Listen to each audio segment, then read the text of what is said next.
How's it going, guys? It's your boy, Pride here. And today I want to talk about Boruto and really who are the strongest people in Boruto currently at the moment anyway. Also, let's make some projections on like who will be the strongest at some point. Obviously, it's Boruto's show. So, Boruto's looking pretty favorable just because it is his show. At some point they got to make it happen. But, with the roster looking as it is right now, there's some wiggle room to maybe put some people above Boruto, especially at the end, and especially right now, actually. So let's kick it off by getting rid of some people who automatically doesn't qualify to be the strongest at the moment, and definitely can't be the strongest in the future. First off, we have Naruto and Sasuke.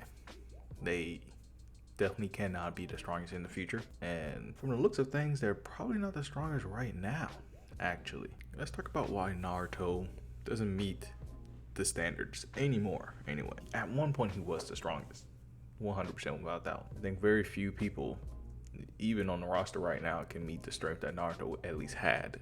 But the thing is, he had that power after fighting Ishiki and losing his powers, or a very good chunk of it, which was the Nine Tails. He's been significantly downgraded. He's still a very strong person, a very strong shinobi, without a doubt. He still has Sage Mode.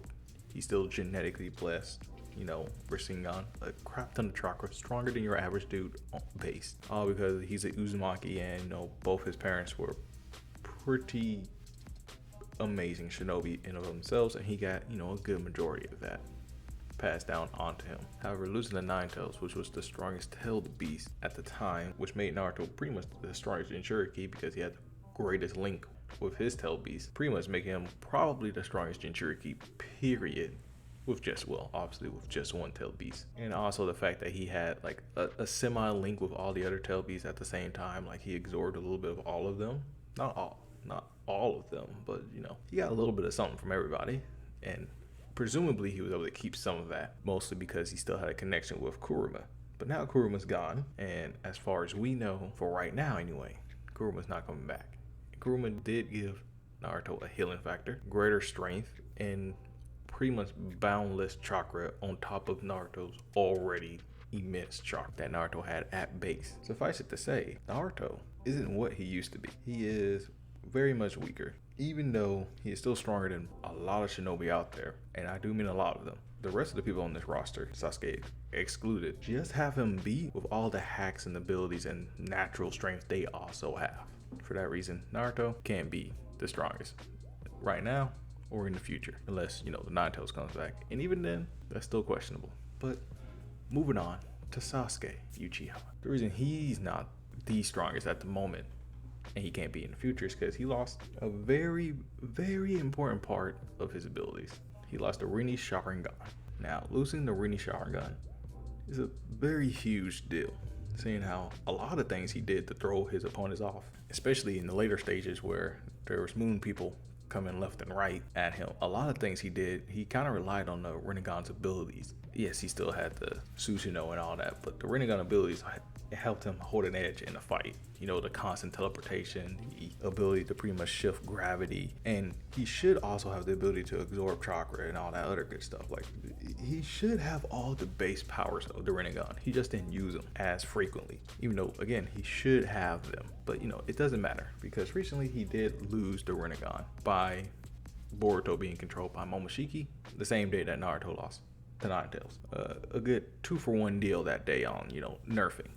Now again, Sasuke is a pretty good combatant all by himself. He didn't really rely on like pure chakra powers and having a balanced amount of chakra, but he did rely on his hacks, his techniques, the things that only really he could do that gave him straight up the edge against fighting more powerful shinobi and moon people. By the way, I'm calling them moon people because I don't want to mess up the proper name of that clan. We all know who they are. Momoshiki, Ishiki, Kaguya.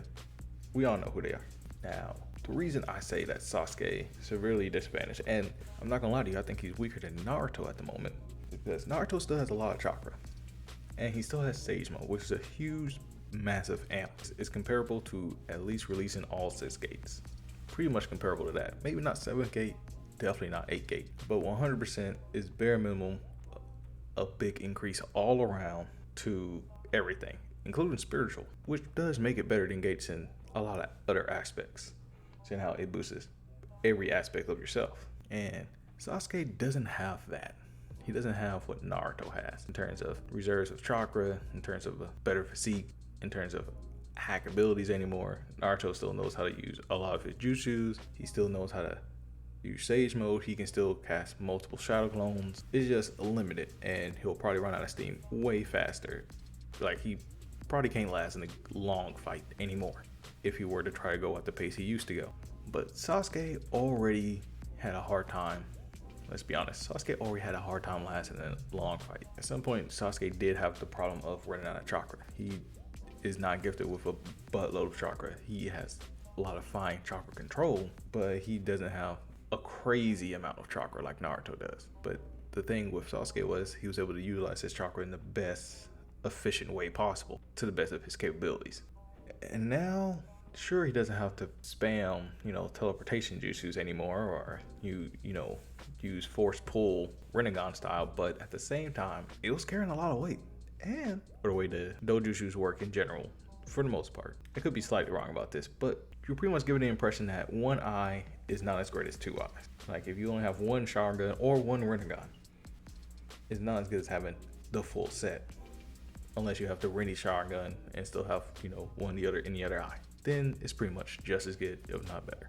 Which in Sasuke's case, he did have pretty much the best of both worlds. And now he only has one Mangekyou Sharingan. But that's not enough. He probably doesn't have the ability to control his Amaterasus the way he used to.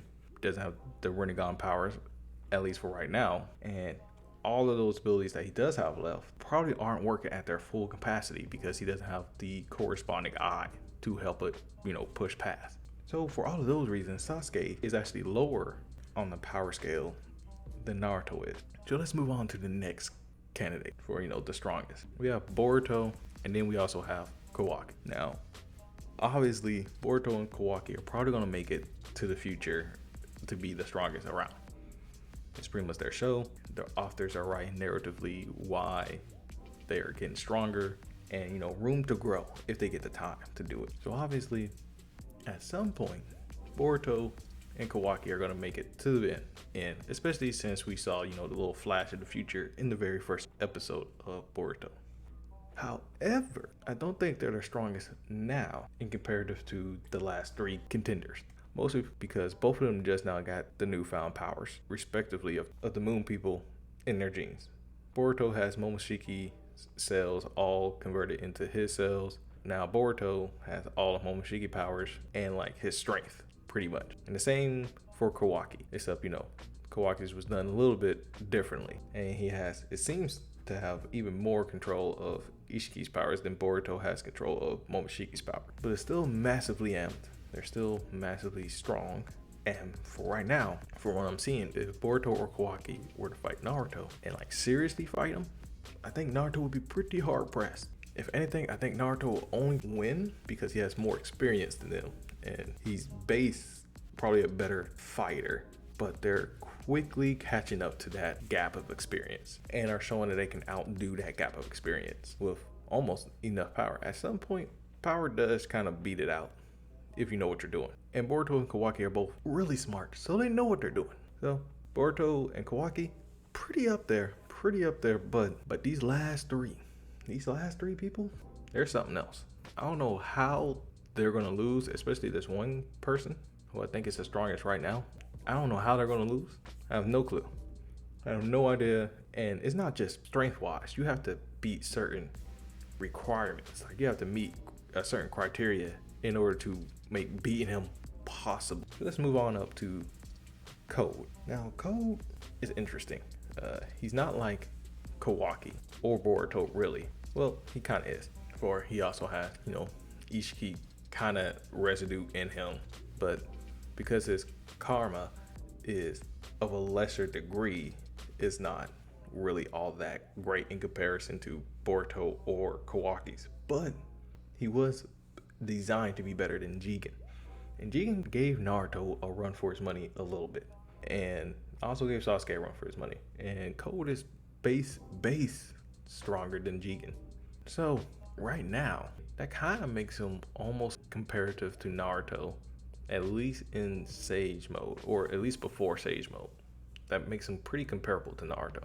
But in the last couple of chapters, Code apparently had a power boost, because apparently he was never at full capacity to begin with. He wasn't as strong as he could have been until recently. Code gets his limiters removed, and he now claims to be the strongest there is. And I think he has a pretty good idea of how strong he needs to be. I mean, he sees how strong Naruto is. He sees Naruto's reaction time. He sees how fast he can move, and he also knows that Naruto got nerfed.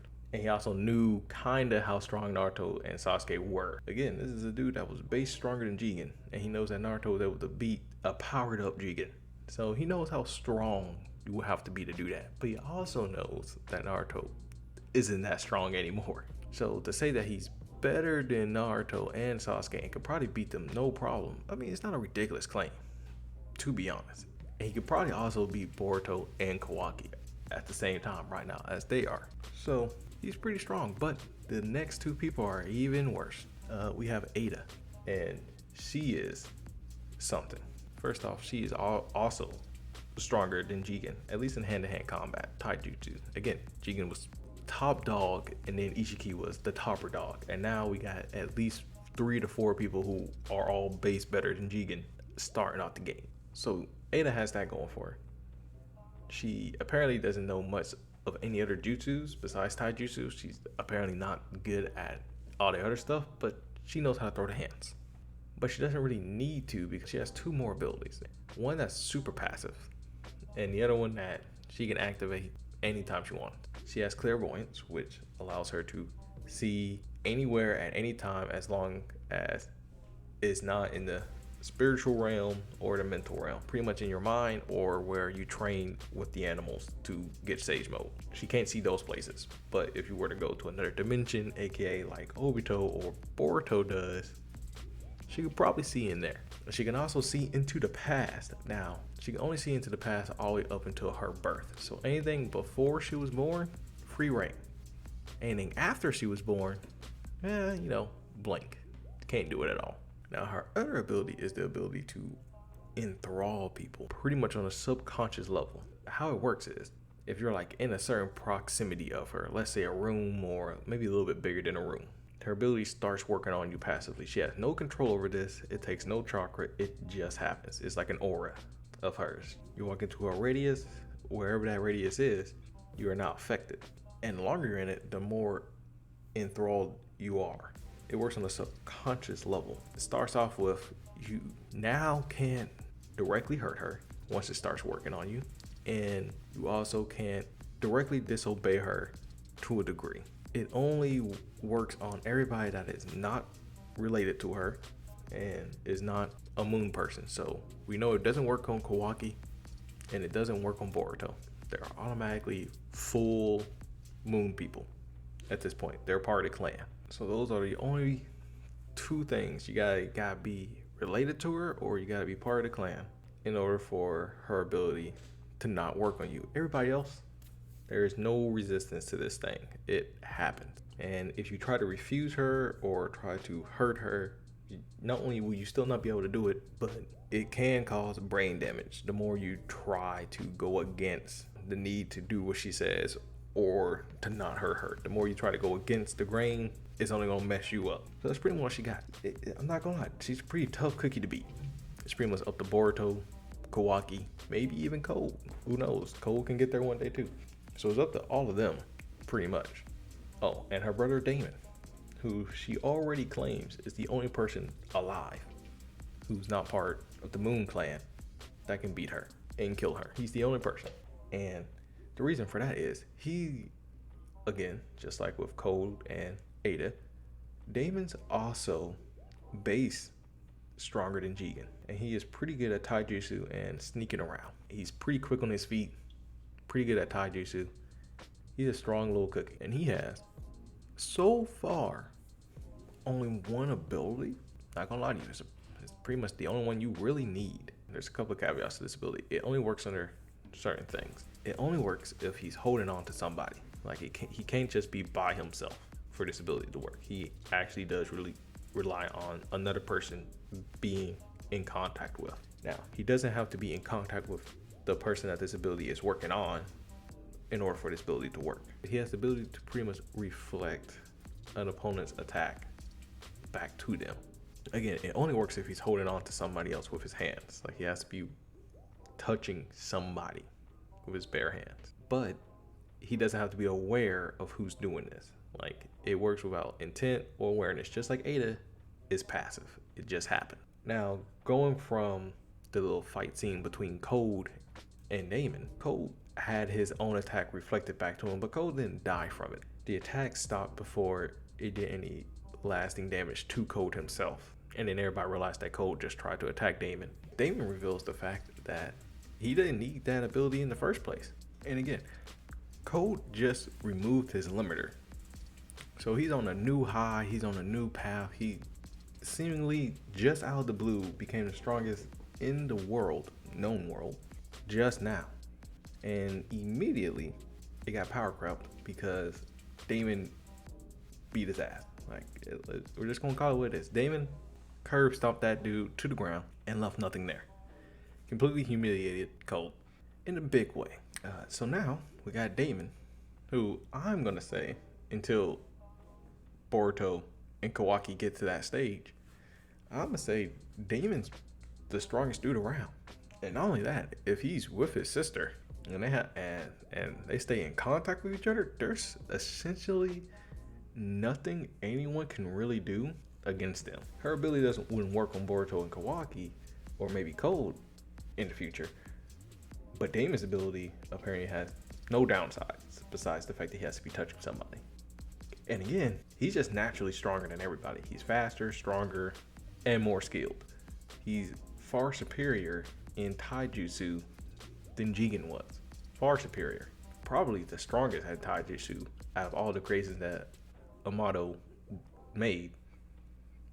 Damon's probably looking like the best candidate for hand-to-hand combat. I think he was pretty much made just with that in mind. He's almost unkillable. So yeah. Long story short, I think Naruto and Sasuke got booted from even being on the strongest category. I think their job now is only to teach Boruto and Kawaki what they're lacking in, so that way they can move forward from there and then, help them out.